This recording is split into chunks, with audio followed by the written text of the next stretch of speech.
Hello everyone, hope you're doing well. There's another special which is going on over this weekend and it involves the Italians. So it's Italian National Unity and Armed Forces Day.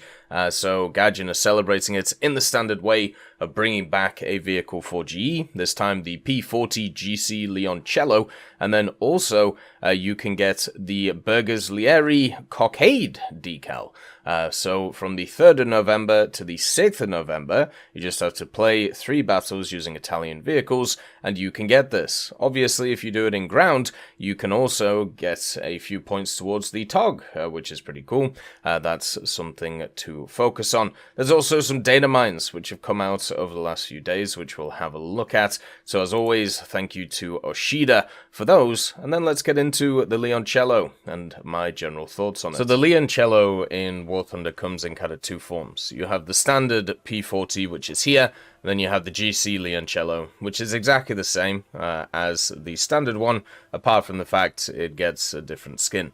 The other problem with the Leoncello is the fact that it's at 3-3 and also rank 2. So we talked about the other day with Italy, where they have these really 2 good like premiums at rank 3, the hybrid and also the Panzer 4G at 3-7. You can run with them with the Contrario, the M4A4, and even the 9053 if you feel like it, and then also the Chaffee as a light tank too. So because this is rank 3, you can use them for dailies, you can use them for specials, you can use them for everything, and it's really nice. Whereas the GC Leoncello, well, you can't, because the vehicle itself is not at that level. It's unfortunately stuck at 3.3 and rank 2, and you don't want to up-tier this thing because of its gun. So the vehicle itself isn't very good in terms of, you know, usability for daily specials or anything like that. It does have some decent armor for this type of vehicle, apart from they moved down all the German vehicles which have good penetration. I found that this here can actually ricochet quite a lot of shells, which is nice, and same with like the lower glacis too, and the turret has a few areas which aren't very strong, but overall, you know, the vehicle isn't crazy when it comes to armor.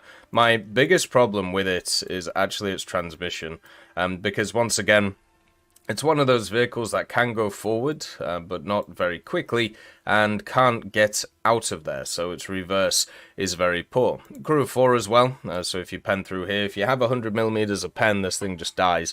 But not everybody has that at this VR, which is why it can be a little bit tanky. The reload on the gun is not too bad, and it's a 75mm, which has access to an APC-BC, which is very poor, and a heat, which is okay. It's, you know, generally alright. It does fall victim to volumetric, and also since this thing can see a lot of KVs, you basically stare at them, you shoot them, and then the shell just doesn't do anything, then you die.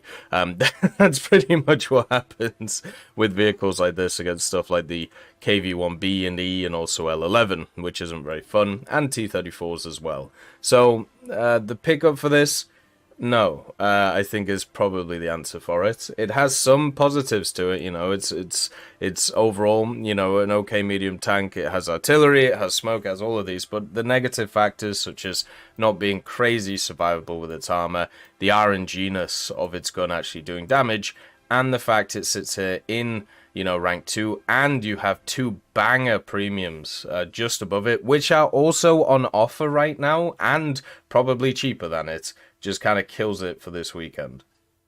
So there's been some data mines over the last little bit, and basically some of them are to do with just what happened when the update came out. As we talk about, you know, when you're converting dev servers to update, a metric ton of stuff changes, which is why it's hard to take a lot of the dev server stuff seriously, because especially when it comes to armor and mainly flight performance of vehicles, they completely change. If you have a think about it, you know, the F-111 has been completely changed, a lot of the Phantoms have been completely changed, the JH-7 wasn't even available, and that was changed a bunch, and even the stuff like the MiG-29s was changed, which is kind of nuts. So it means that what you see on the dev server is not exactly what you see all over the place. There was a bunch of new texts added. Most of them are to do with the submarine event, which has started now, and also some of the naval stuff which has been going on, so definitely worth having a look at. As we said, naval is one of those which is just creeping up when it comes to the amount of stuff that's in it.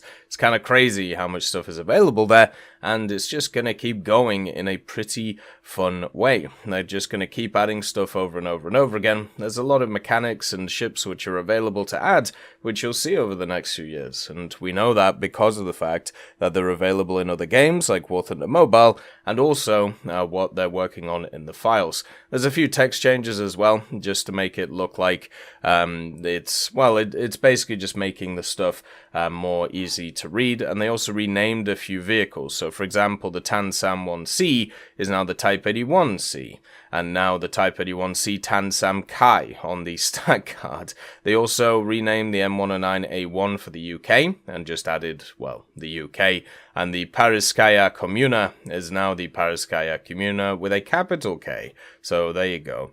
And then, of course, the HMS Archer.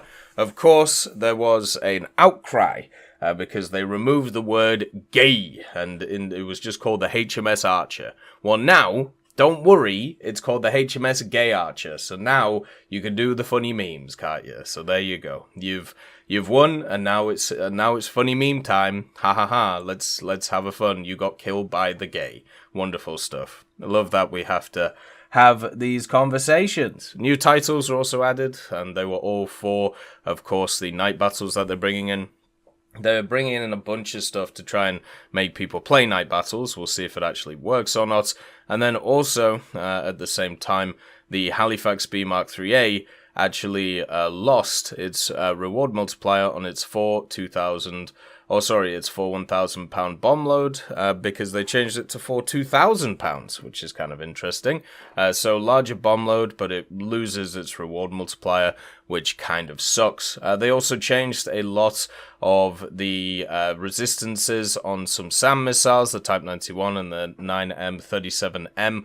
Basically, they added a flare chaff baseline lock range, which is 11,000 meters to it. So we'll have to see how that affects it.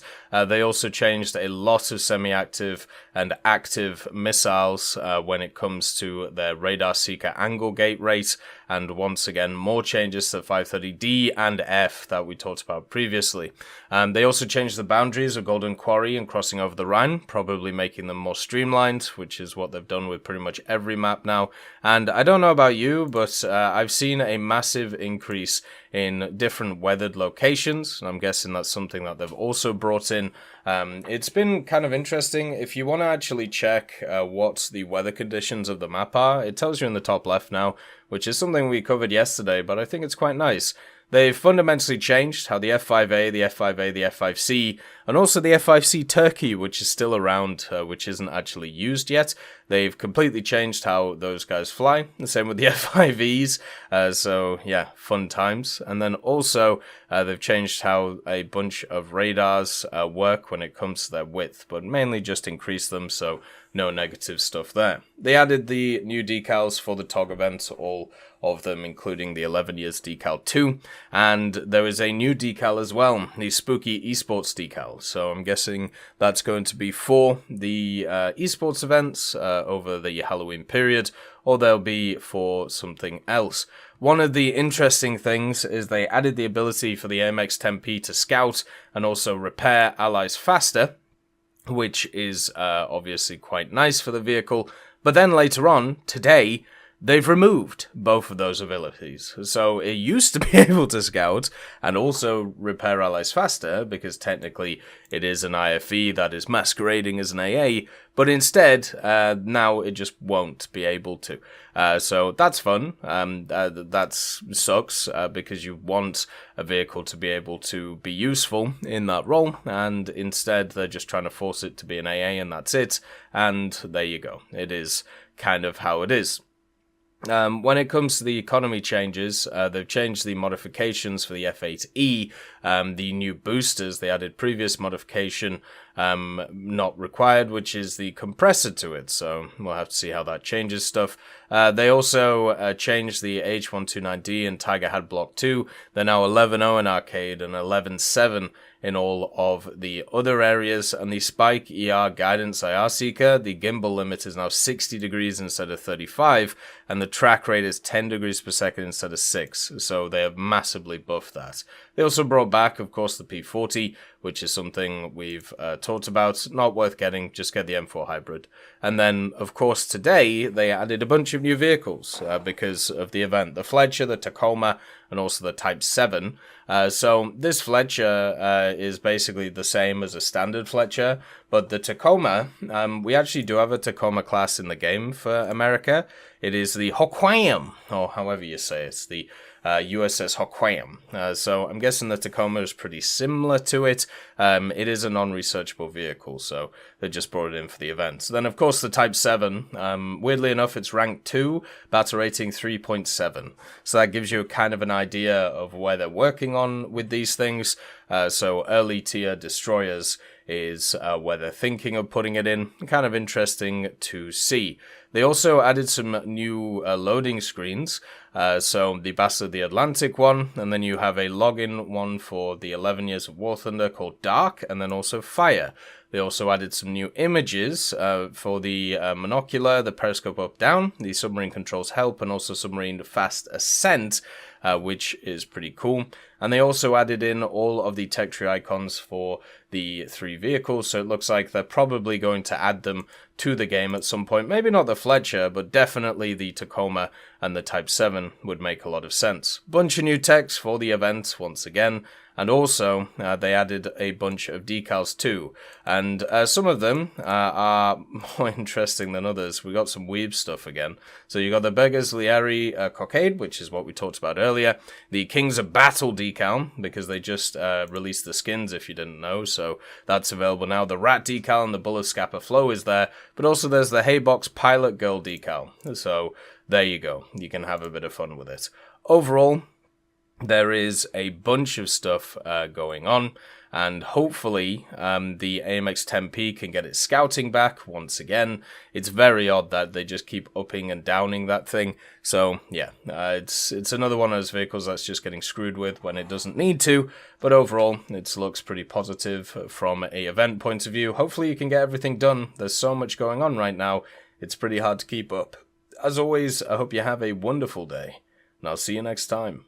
I'd just like to thank Brendan Quinn, Vilneus, Character Fuel, Juan the Panda, Carrion Crow, Gus Irenicus, Pyman, Merciless Reaper, Orange Tail, Teddy, Daniel Stanton, Moxie, B. Young, Bareen, Peter Grayling, Alan Hacker, Sem Alslan, Uncle Bean, and Derek R., and also Lafouche for supporting the channel.